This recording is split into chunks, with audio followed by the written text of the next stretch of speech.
Hi, I'm Gary, and this is episode 148 of EV Musings, a podcast about renewables, electric vehicles, and things that are interesting to electric vehicle owners. On the show today, we'll be looking at one of the latest tech initiatives when it comes to destination charging, a containerised, solar-powered charger that can be set up in a car park in a matter of hours.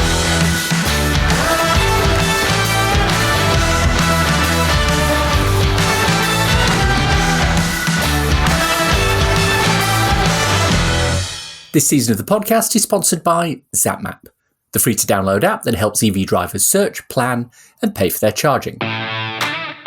Before we start, I wanted to remind anyone who's thinking of becoming a patron that one of the perks, due to our sponsorship with ZapMap, is a ZapMap Premium membership. We send out a nice little code for you that upgrades your app from normal to premium, allowing lots of extra functionalities such as additional filters, route planning, and integration with CarPlay and Android Auto. Click on the link in the show notes to become a patron. Our main topic of discussion today is destination charging, in particular, pop-up destination charging.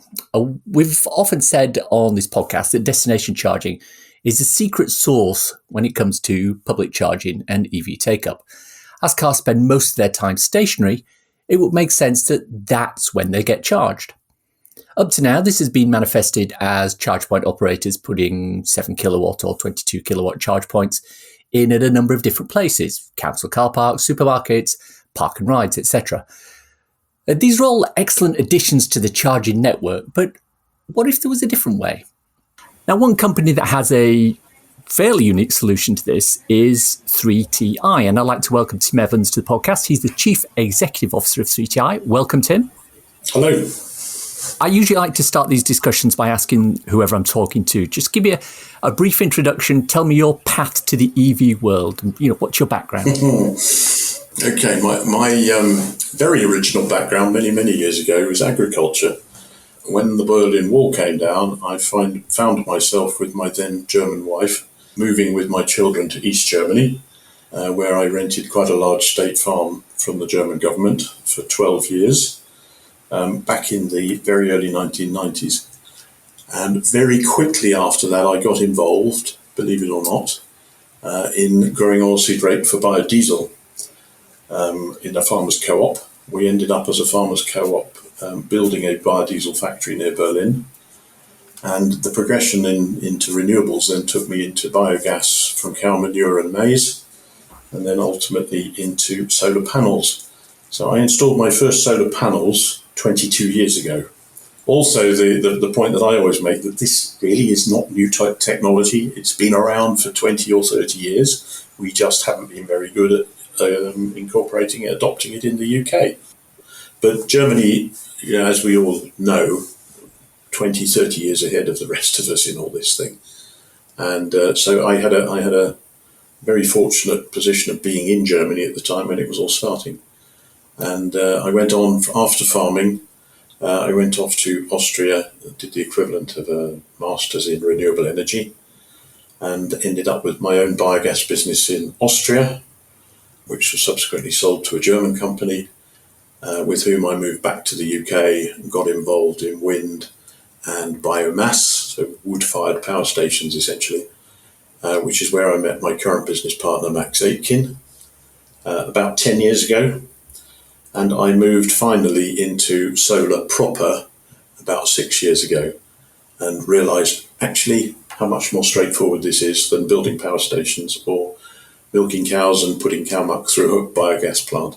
That brings us very nicely onto your key product, which is the Papilio 3, which is, for all intents and purposes, it's a shipping container with solar panels that could be dropped into a workplace car park. Just talk to me about the genesis of the whole container covered with solar situation. Where did that come from? I like your summary. That's precisely what it is. It's a converted shipping container. We as 3TI, and just to add, 3TI stands for 3 Technology Infrastructure, and it's the combination of solar, batteries and EV charging, those 3 technologies. And we've been doing that since the company was formed nearly 4 years ago. We've actually been doing it by building really quite large static solar car parks, which is covering a car park with solar panels. For large solar car parks, the majority of power will go into a nearby off-taker, whether it's a factory or an office, shopping centre, that sort of thing. And that was the main driver of the first part of the business. And of course, the advent then over the last 3-4 years of EVs and the need to charge EVs, well, where better to charge an EV, as you've already said, than in a car park. So actually dropping EV charge points off the canopy in the car park is the simplest thing to do. And we've done large projects. We've actually built the two largest, team have built the largest projects in the UK, 1,500 parking spaces at Bentley, at the car factory in the staff car park, and about 1,000 spaces at JP Morgan in their data centre, in Bournemouth. Both of those have a small number of EV charge points, but I would add it's an increasing number. But those projects, as you can imagine, they're fairly large construction projects, and they're probably costing upwards of anywhere between £2 and £5 million. Mm-hmm. So it's very intensive, capital intensive, labour intensive. It will take anything up to 2 or even 3 years to get the planning permissions, to get the grid connection, to deal with all the planning and the designs and that sort of thing. The actual build time is relatively short. It may be only as much as sort of 20, 24 weeks, 6 months, something like that. But because that is a protracted process, and as a small company with limited cash resources at that point, I was very keen to find a way of speeding that all up. And it actually happened by chance, as all the best things do. It was November 2020, so sort of in the middle of the COVID pandemic. We had a dispensation to carry on building during that period, so we were actually on site at JP Morgan on a very wet, very grey, damp, cold November afternoon, sitting in a converted shipping container, which was the site office, with mud up to our knees, waiting for the rain to stop so that we could carry on with the construction project. And we just, two of us just sat there and scribbled things down. And it's always been a retirement plan of mine to build an off-grid house out of shipping containers. Mm-hmm. So I'd already had that idea of shipping containers. And when we then started thinking about, putting the two things together, solar panels on the roof, the ability to charge the car around the outside of the shipping container, and it's all modular. It gets delivered on the back of a lorry. The solar panels unfold. All the stuff that took huge amounts of time, lots of capital and lots of thought and design, all sort of fell away into this one standardised product that at the time we just called the box. That was the sort of term that we were all using without any real idea as to what it would finally look like, what it would finally do, or what the economics of the whole thing were going to be. So that was almost exactly 2 years ago, probably because of the COVID period. A lot of us were at home. We weren't perhaps working flat out, and we started playing around with these ideas. Teamed up with Cambridge design partners who helped us with the structural designs and the engineering side of things. We've obviously got our own solar technicians and electricians in-house, and we put the whole thing together. It was actually finished once we got the designs done and it was being manufactured. It took about 8 weeks for it to be built, and it is now, since the end of May, in the car park at the Surrey Research Park at the University of Surrey in Guildford, which is about half an hour from where I'm sitting today. I have one of your postcard type things in front of me here, which has a picture of that very same installation. Talk to me a little bit about that, the logistics of that. Obviously you've got the solar power, but I can't imagine it's actually 100% solar powered. So is it linked to the mains? Is the battery attached to it as well? It's certainly not 100% today. It's not here. It's pouring with rain. It's cloudy. But during the very sunny, and of course we've had a marvellous summer, during the months of June, July and August, it's actually contributed nearly 70% of the power that's gone into electric vehicles has come off the roof of that container, off the canopy on the container. If we look at an average over a 12-month period, the design that we're now producing has 42 solar panels on the roof. It's an installed capacity of about 20 kilowatts peak. Mm-hmm. That we expect, depending on where it is in the country, it will produce somewhere between 25 and 30% of the total power requirement for a year for the charge points that are in that container. And just to explain, you've already mentioned the name Papilio 3. Well, the 3 clearly comes from the 3 technologies, as in 3TI.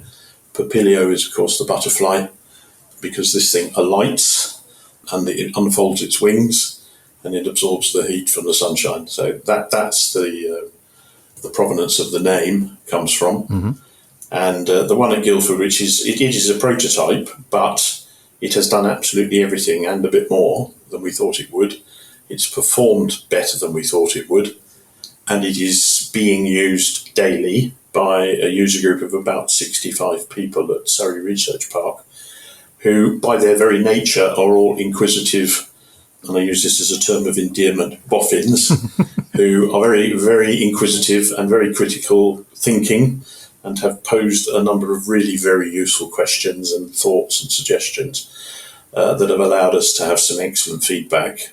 They all belong to a sort of an exclusive WhatsApp group and share all their insights with us. We've had fabulous testimonials from them, which is very flattering.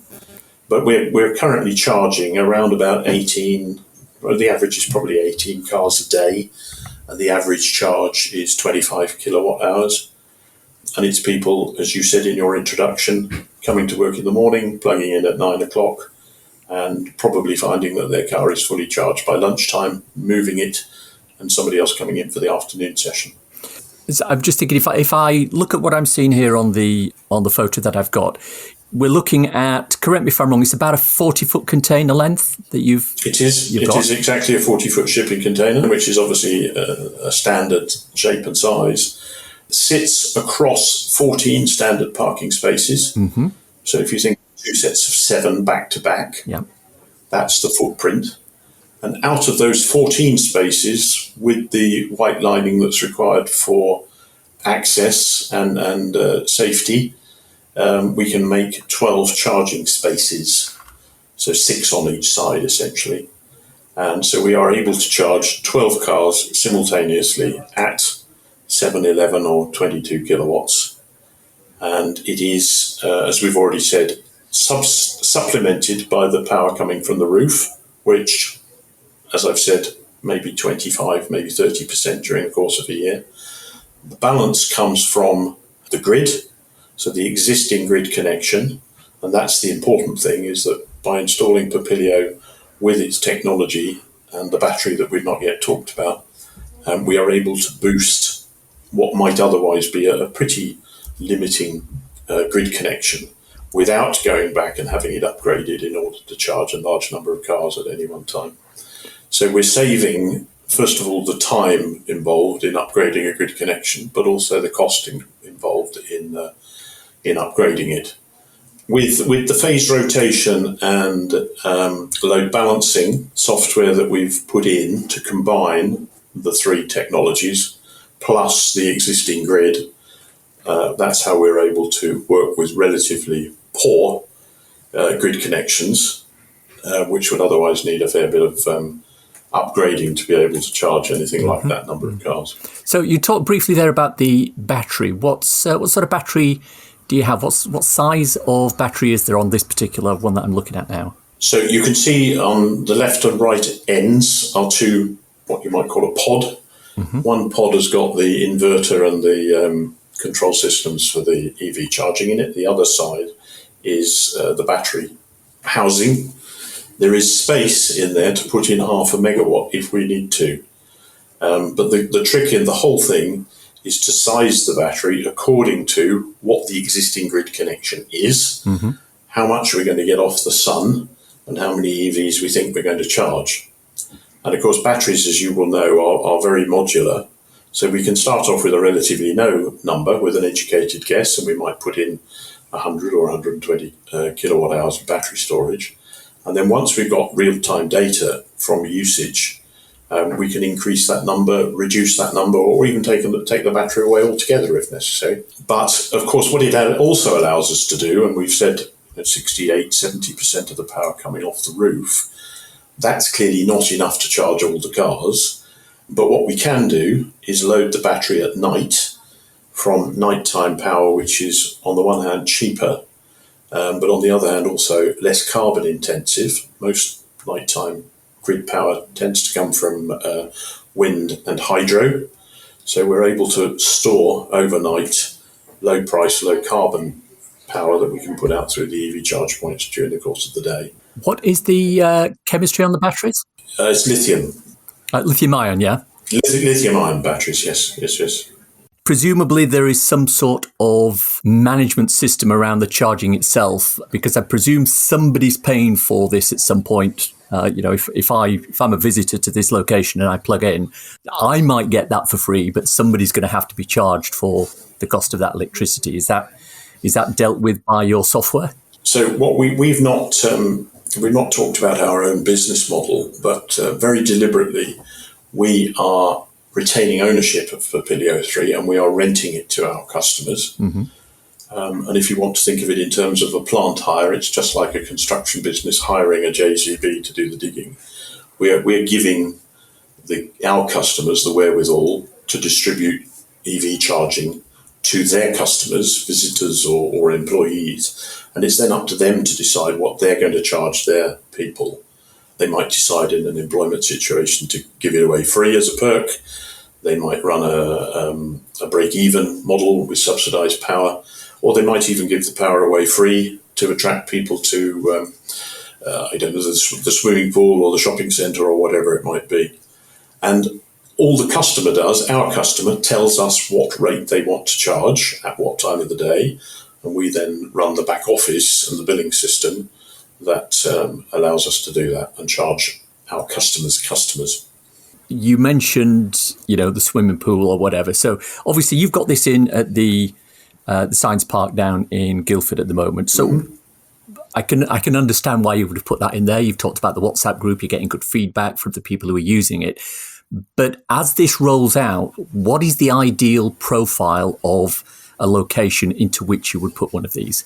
That is still something that we are experiencing. We're a relatively young company, as I said, and we've had Papilio 3 available since May.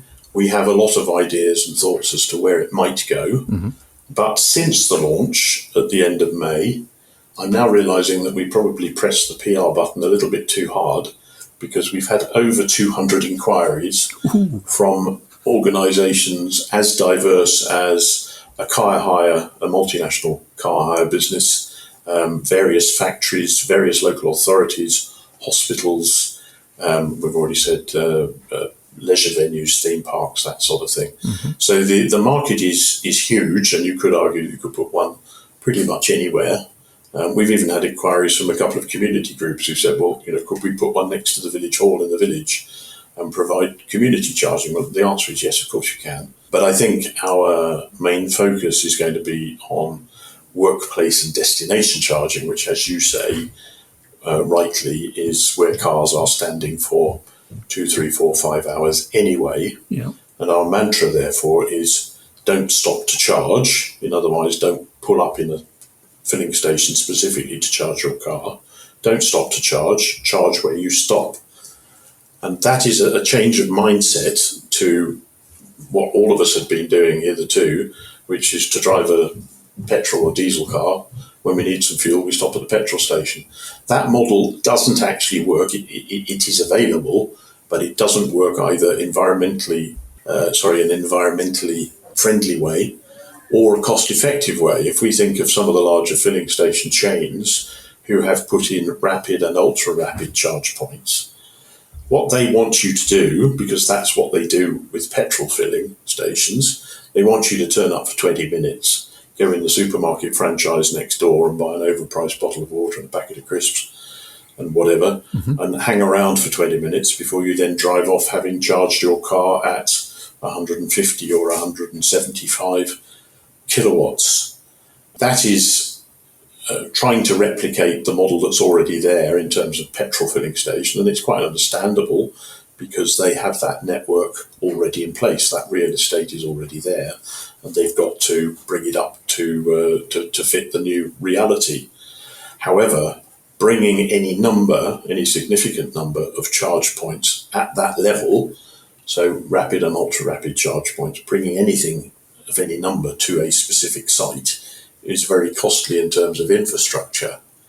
And that is then reflected in the price that they have to charge for the electricity.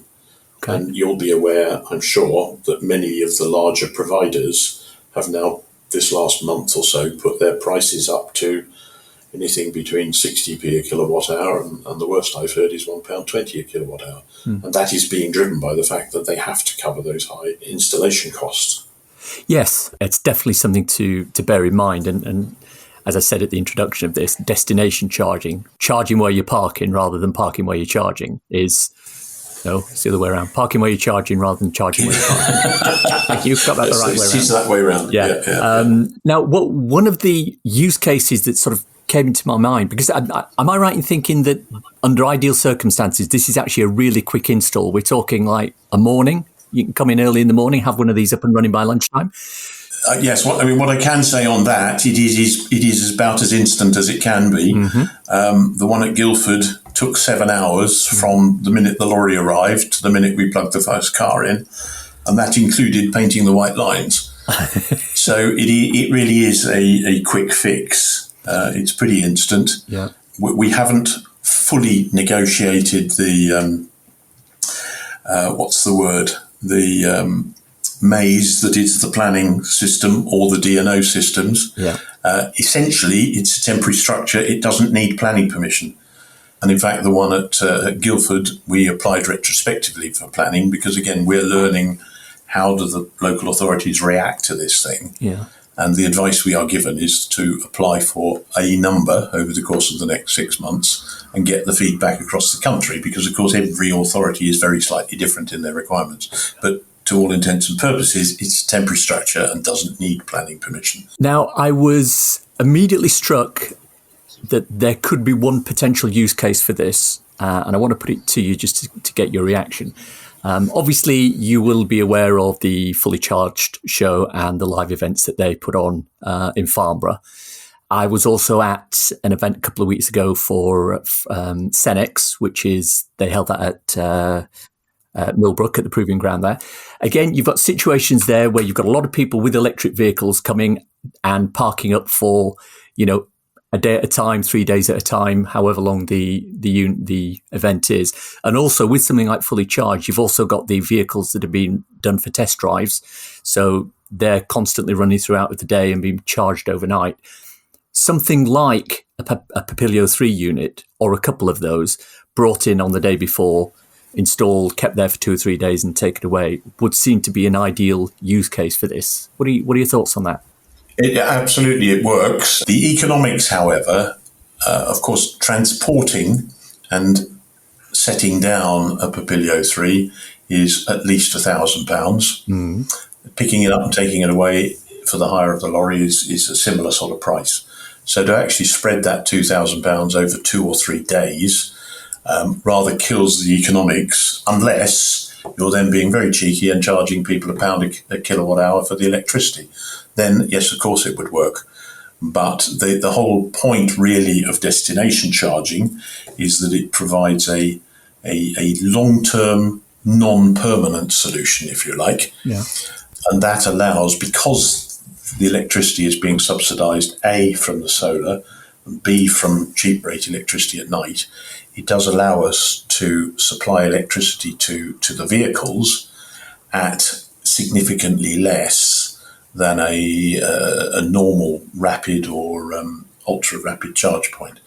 So, I don't know what our own customers are going to want to charge their customers for power, but I could well imagine that we will be in the 20 to 30p bracket as opposed to the 60p to £1 bracket. And that's always going to be very enticing to someone who's needing to charge their car, I could go to the nearby Instavolt and pay 60 pence, or I could go and use the Papilio 3 and pay substantially less. So I think that's absolutely the right way to go for it. And there is a need in the market and a case in the market for all forms of charging, from trickle charging out of your bathroom window with a granny cable, right through to having a 350 kilowatt ultra rapid charger and everything in between. What we are promoting is something that's quick. It's rented, so there's no capital expenditure. It's about as the electricity is about as low carbon as we can get it, and that allows us to charge, if you like, at leisure, which is lower in carbon, kinder on the battery, and can therefore be significantly cheaper. Let's talk future rollouts. You mentioned a few moments ago that you've had interest from, I think you said, a couple of hundred different people. Are you prioritising specific locations? Where do you go from here in terms of getting these out to the public? That's a very good question. What we've done, as you know, is first of all, the prototype at Surrey University. Model number 2 has been built and has passed all its tests last week. That is going to a very high profile location that I can't disclose at the moment, but rest assured we'll make a lot of noise about it when it does, and that will happen in the next 6 weeks or so. There is then a commercial market testing exercise that we're embarking on, which will involve 7 units, and I'll explain why 7 units in a minute. But we are looking to put one in each of the 6 DNO areas. I don't know if all your listeners are familiar with the acronym. DNO is the grid operator, the district network operator, and the country is divided up into 6 regions. They, like the planning authorities, all have very slightly different protocols, slightly different requirements. So we're keen to put one in each area so that we understand what those nuances are. And out of the 200 or so inquiries, we have picked what we consider to be the best half dozen or so in terms of A, location, but B, the profile of the counterparty. So large multinationals are obviously more attractive than the local village hall in a village in Gloucestershire for those first 7. And that will be a commercial trial that we then run through until the end of the year with a proper commercial rollout based on the experience of that commercial trial starting from January onwards. That all sounds really interesting. That's something to look forward to. Can I sort of bring the discussion back to something that you talked about when you were describing the implementation in Surrey? You said that there are a certain number of parking spaces which have been allocated and designated to a smaller number of actual charging spots. And that brings me round to an organisation called ChargeSafe, who I know you've been in discussions with, Kate Tyrrell and her team. Obviously, they're looking at accessibility, they're looking at safety for chargers all around the country. How can you incorporate some of the suggestions and feedback that ChargeSafe will provide into what is essentially a fixed format box/structure? And can I start answering that question by saying that I think the ChargeSafe initiative is an extremely good one.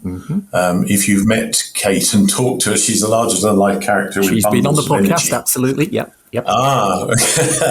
Well, she's absolutely fabulous, and she's been out to Guildford 2 or 3 times.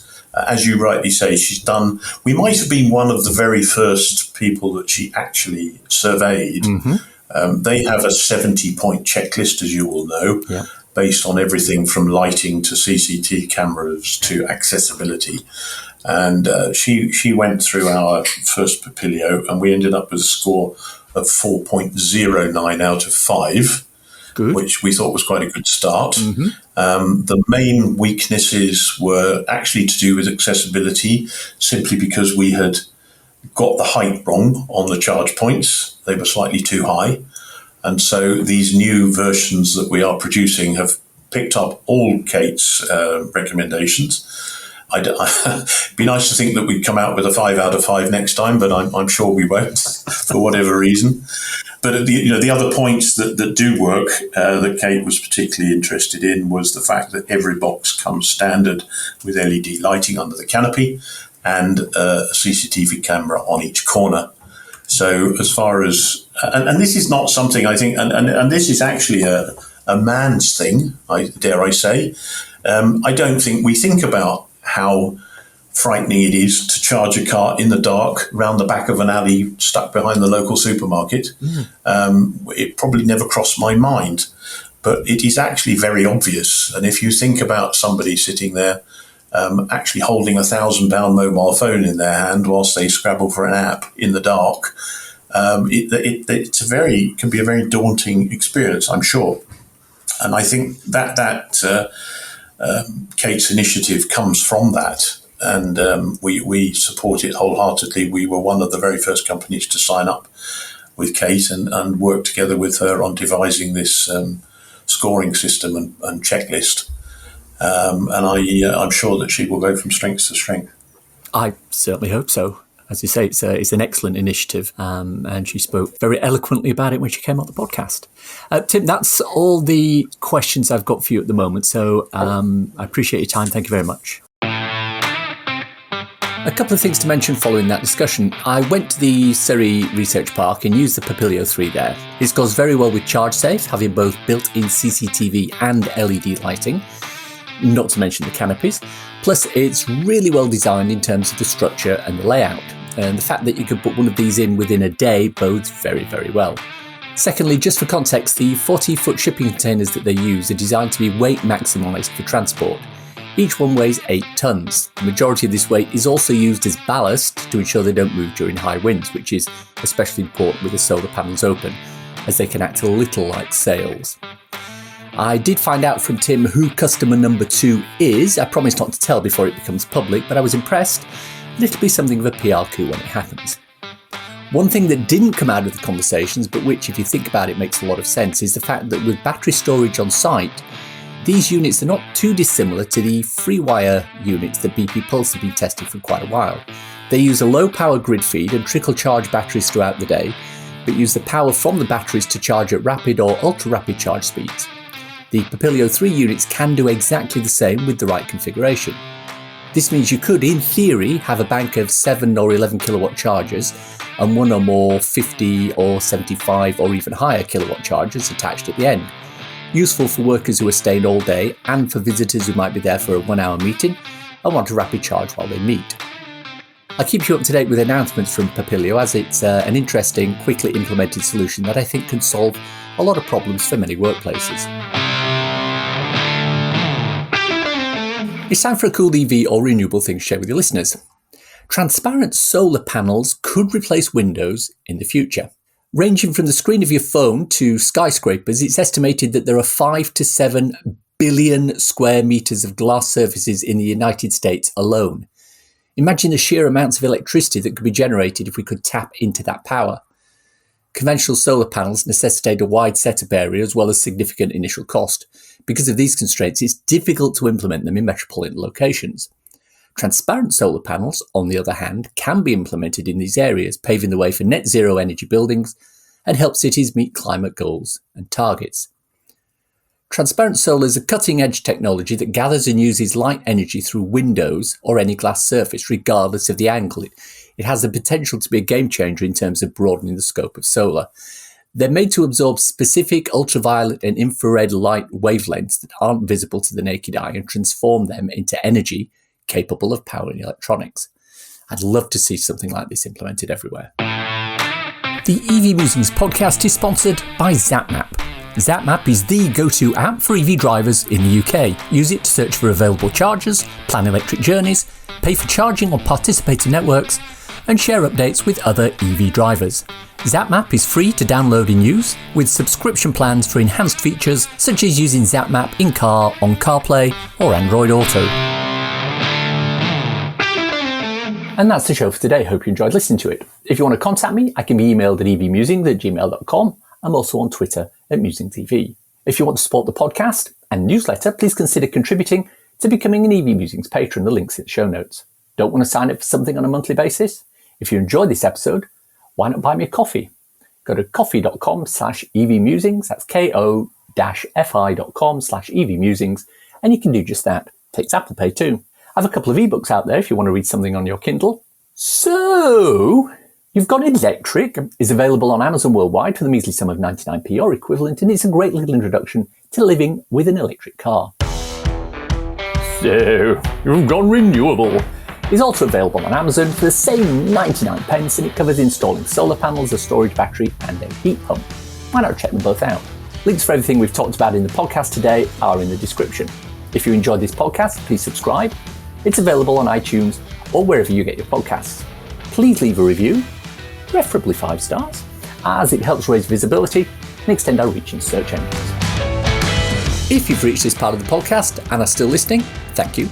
Why not let me know you got to this point by tweeting me at Musings EV with the words, "It means butterfly, of course." Hashtag, if you know, you know. Nothing else. Thanks as always to my co-founder Simon. You know he's a big fan of graphics and art and always likes to have some great looking pieces on the wall of his office. Recently he's been looking at getting some custom-made 3D designs for the lock screen on his PC and phone. All electric unicycle themed. But it wasn't always like that, you know. His original screen was something much different. Okay, my very original background many years ago was agriculture. Thanks for listening. Bye.